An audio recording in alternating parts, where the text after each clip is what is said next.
everyone, this is Yakini and I'm coming to you from ADHD Love, and today I have Christina as my guest. I'm very excited to have her on ADHD Love Parent Talk. As you know, this is something that I've just begun, and I think it's really cool to have different parents come on the show just to give some of their tips and tricks on how they're managing their day and their child's day. So I'm really excited to have her. So Christina, can you just give the audience a quick introduction and tell them a little bit about yourself and why you know ADHD so well? My name is Christina, and I am a prior Marine, and I live in Phoenix, Arizona, and I have a 7-year-old boy that is twice exceptional, and he has severe ADHD and ODD and anxiety. And we have noticed him being exceptional since he was 1. So we've been dealing with this for quite a while. So what age was he actually diagnosed? Even though you notice about 1 year old, when was he actually diagnosed? So we were seeking diagnosis for a long time, and we didn't get an ADHD diagnosis until he was 5.5. Okay. Okay. And who actually diagnosed him? Did he go through a psychologist, or how did it work for your area? So we went to 2 psychologists, and the second one we went to was at Phoenix Children's Hospital, and that's who diagnosed him. Okay. And all right. They diagnosed him with ADHD and ODD and anxiety all at the same time. Okay. Oh, wow. So Yes. What are some of those symptoms that you saw even at 1 year old that said, okay, you know what, we really need to take him in? I mean, I know you saw it again for a while, but what did you see? So he started off as failure to thrive as a baby, but he wasn't meeting almost any of his milestones at all. So he's been in therapy, speech and occupational therapy, since he was 1. We've continued therapy services ever since. Okay. He does not sleep. Like when you say a child or anybody does not sleep, he will sleep. Sometimes he wasn't sleeping except for 3 hours a night. Wow. And I was not getting any sleep. And it was still the Tasmanian Devil, Energizer Bunny the next entire day. So we knew something was going on. So when you Big finally, time. Yeah, I bet. So when you finally got that diagnosis, how was that for you? It was like a sigh of relief. Like I was very happy to finally get an answer, to know something, because you can only look up Google so much, and you really don't want to look up Google because there's a million different things out there. And it was nice. It was just great putting a name to it. Gotcha. For us, at least, it was. Yeah, I bet. So did you share that with him? I know you said he's 7 now, right? So Yes. Have you shared that with him? Okay. So he does know, and we tell him that he's special, and that's why he has it, because he's twice exceptional, so the ADHD has also made him very gifted.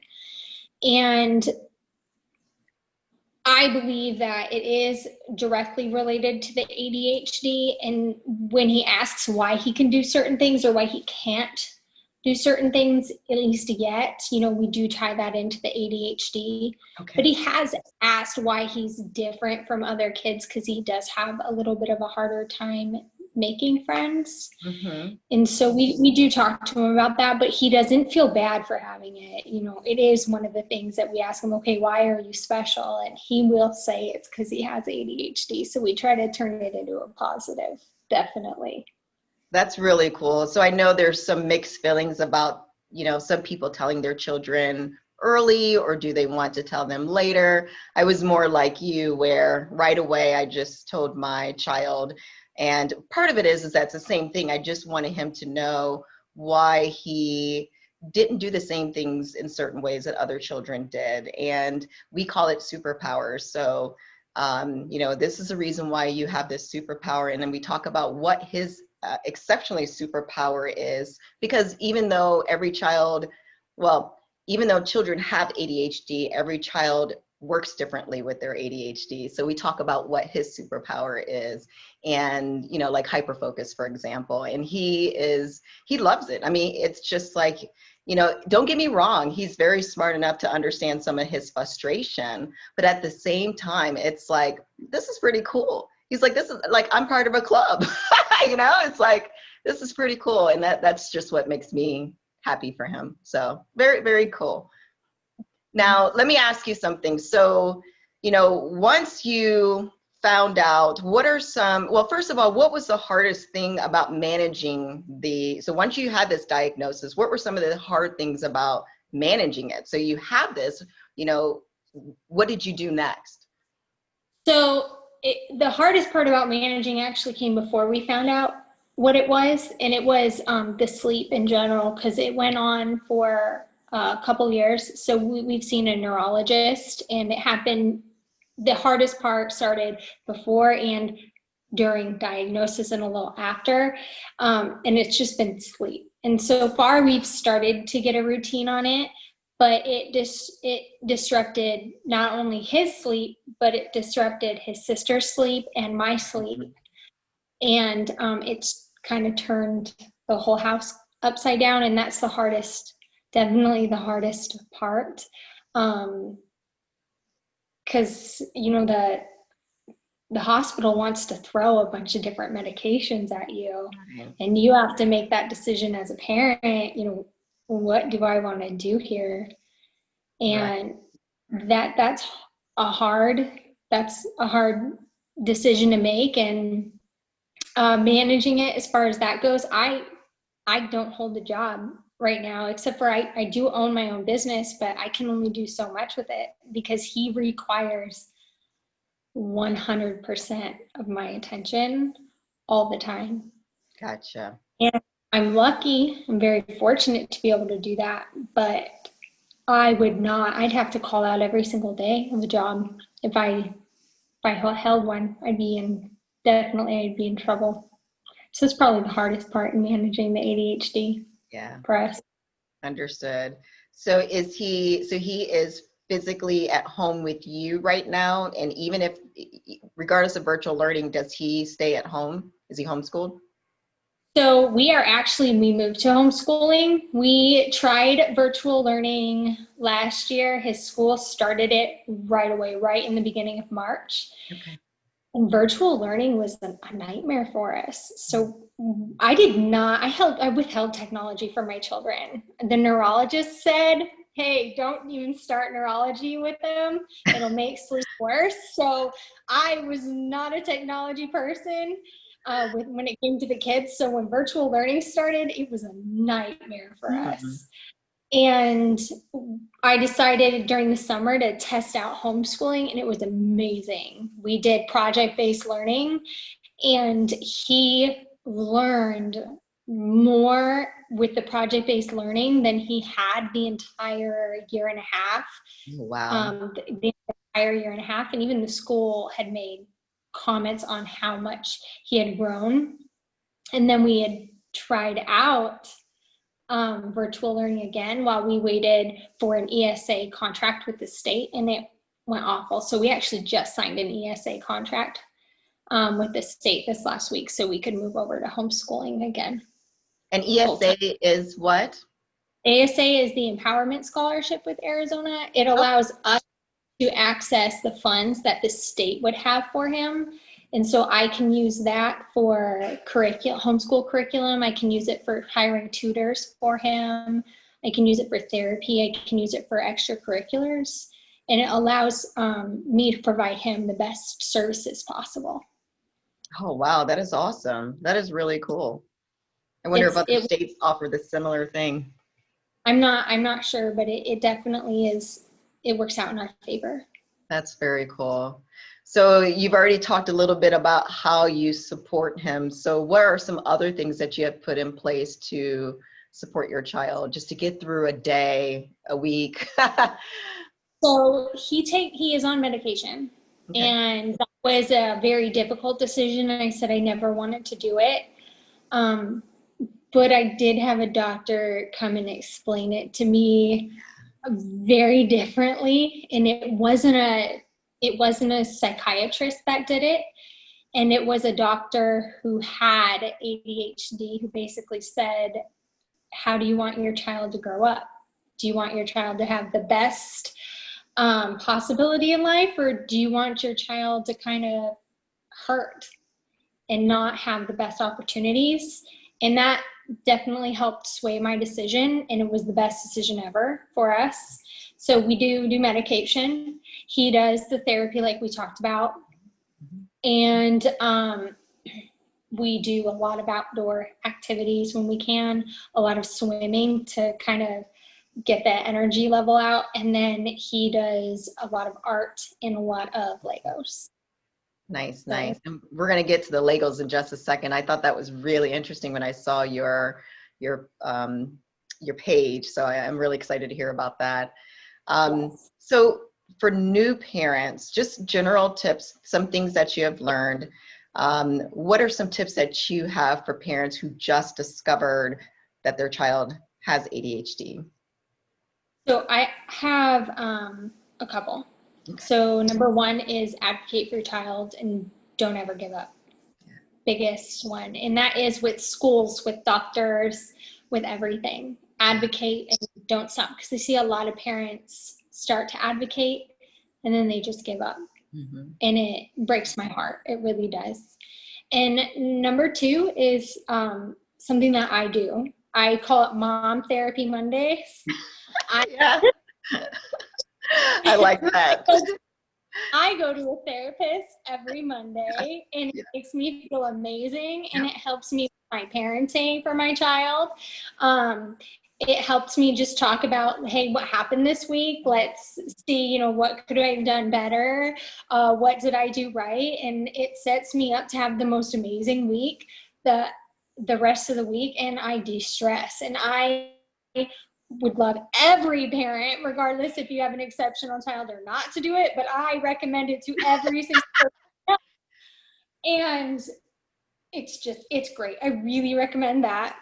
And really, medication is not the end of the world, even though it might feel like it. If your child needs it, reconsider it. If they don't worry about it. But it's not the end of the world. Yeah. So the biggest tips. Yeah. It's kind of interesting because I was a lot like you. I tried everything under the sun I could, from children going to the chiropractor, to holistic medicine, to yoga, to like you said, getting them outside without the medication. So I tried all of these different things and it just didn't work. Now, all these things combined with the medication he has done absolute wonders. And like I said, I tried my best just to find any alternate route, and it just didn't work. And that's okay, right? And that's okay. And I'm glad you shared that. And I also had a great, he has a pediatrician that educated me very well. And once she educated me, I was okay with it, and it has worked wonders for him. So I'm glad you shared that. That's awesome. That's great. Yeah. So if you had to do things differently, what would you have done differently through this process? So what I didn't share was we had a very bad experience with medication. We did, when it came to sleep. We did have a psychiatrist that, I'm going to put it this way, wanted to guinea pig on my child, all different kinds of medications. And I wish I would have said no to that. They were not ADHD medications. They were just for sleep. And I saw a lot of different side effects. And we did it for about 8 months. And I just felt bad doing it. I felt bad as a mom. And that's when I didn't advocate. I just thought, hey, we're doing the best thing, maybe, or the doctor knows the best. And sometimes the doctor doesn't always know the best because they're not around all the time. And the ADHD medication worked perfect. Gotcha. But this sleep medication just wasn't the right thing for us, and we actually don't use sleep medication anymore. So I would do that different. Okay.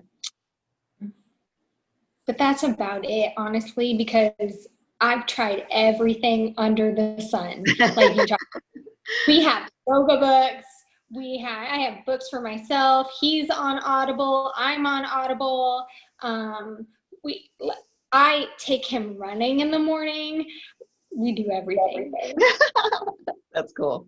That's cool. But you know, and another way to look at it is it's also a lot of together time, which is something that I talk about too, is, you know, your child knows that you support him. And I think that is so important, especially in an ADHD child's life, right? And I just did a video this morning about how they go through so many struggles, internal struggles, you know, and every once in a while, my child will say, "Do you still love me?" And I'm like, "Absolutely. Are you crazy?" You know, I adore you. And, you know, just spending that time and laughing and running and just, you know, enjoying them. That's so important too in this process. Yeah, absolutely. And we get that. I definitely see some sadness that comes with it that a lot of people don't see. And he'll ask me questions like that. Or when he gets very angry, he'll say, "You don't love me." And I'm like, "I didn't love you. I want to be standing here right now." And it breaks my heart being 7 years old and saying that, but you just give them a great big bear hug, and they know right away that you do. And I spend all my time with them. So yes. That's really cool. That's very cool.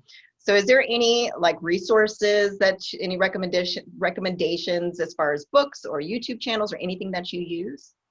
Yes. So I highly recommend investing in Audible. It's not very much money. You get 2 credits a month that you can use on any book you want. And if, say, that book's just not for you, you have 365 days to swap it out for another book. We also have these 2 workbooks for kids. We have Thriving with ADHD. Nice. If your kid's not old enough to do it on their own, you just do it with them. I mean, you can adapt it for them. I do a lot of that for him because we are not to the state where we can read, so I kind of help him with it. And then with ADHD, we get a lot of anger. So we have anger management workbook. Oh, nice. And these books I also have on Audible. So I have The Explosive Child. Yep, I've heard. Yep. I carry hard copies because I like to listen to them, and then I like to go back and kind of mark pages that I like. I have copies of The Defiant Child that works well. And then we have Your Defiant Child and 8 Steps to Better Behavior. Nice. And this is better behavior on like 8 steps for you as a parent, what you can change, not like what your child can change. Mm-hmm. And then Taking Charge of ADHD, which is really good. Nice. So those are just some of my recommendations. I do have them all on Audible. It's kind of nice to listen to them, even if they're in the background. I have listened to them more than once. That's what I recommend doing. It's easier than just reading them. Yeah, exactly. I like that. That's really nice. Yeah, actually, yes. my son's listening to an Audible book right now. It's like 4 hours long, 39 clues, I think he calls it. And so he's really enjoying it. So yeah, it's definitely another way to go. Yes. So, yeah, I mean, he does that obviously in addition to reading other books, but that's kind of one of his joys. So yeah, I like that. Absolutely. So Lego. So I'm really excited to hear about this. So tell me about Lego. So what's going on with that? So I've spent a fortune in Legos. So Legos is something that my child just loves, and that's something that I highly recommend. If your child just finds something that they love, explore it with them and let them dive really deep into it. I don't know that I would recommend doing what I did because now it's coming back and biting me in the butt because like there's a brand new pirate ship Lego set and it's $200 and my son's begging for it. And I'm like, no, absolutely not. Sorry. But we have a 7-foot Lego wall in my son's bedroom. It's just what he loved. He did get that for his 5th birthday. It wasn't like something that just happened. It's something that my father and I built for him. We have probably 30,000 Lego pieces that we've collected over time, a lot of Lego sets. He did get Ernie, one of the Lego robots, when he was 4, and he built Ernie with very little instruction, and he built Ernie in just a couple hours. Did you say 4? Yes. Wow. He has superior building skills. It's one of the things that he's very gifted in, and his memory is impeccable. So he can build anything. And we did pick a school for him at first that had a Lego competition team, and we were told that he could be on it. Come to find out, not everybody was used to his personality, and it didn't really work out for us. And they worked with what's called the EV3, and myself, my mother-in-law, and my parents all pitched in and bought him his own EV3. So this is his EV3 robot. Wow. That he has. And that is amazing. Yeah, it's very cool. He has it. And that the Legos is the only version of technology that we do work with. He is using an iPad mini for them, and he has to code for the EV3. And he just does really well with them. Because of the Legos, we're able to tie them into math, which is really nice. And he just does really, really well with them. Really well. The Lego sets are really easy for him, and he really is a perfectionist with them. Nice. Yes. Nice. And so how long has he technically been coding along with the Lego sets? So when he built Ernie, he was like 4.5, and he had to code for Ernie. It was teaching him how to code. You couldn't move on to the next step to build Ernie without doing some version of coding. And I was taking pictures because I was absolutely blown away. We were visiting in-laws in New Mexico, and I was just in shock. I was videotaping some of it. I was taking pictures. I was so confused because he was making it do circles, raise eyebrows. He was making it do all sorts of things and wanted zero help. Would not take any help. And I was just like, what are you doing? I can't believe this is going on. And did wonderful. Absolutely wonderful. And like AV3 was our next step, which was very hard for me to choke down because high schools buy EV3 for their teams. And yeah, exactly. My client was asking for EV3, but it was our only option really if I wanted my child to be able to do the same things as other kids, because the team didn't want him on their team anymore because he didn't get along with them, and the kids just didn't get along with him, and it really wasn't his fault. He's just a little different from them. Gotcha. That is amazing, Christina. That is just amazing. Wow. That's impressive. Very, very cool. So just, as we close this, is there any last minute thoughts that you have, just, based on everything that we've talked about, or any last minute tips that came to your mind? Anything you want to share with the parents? Really have fun with your child. I am on a couple Facebook groups for ADHD, and I see a lot of parents that have a really hard time and with their kids. And the biggest thing is if you're having a hard time, reach out to somebody who can help you.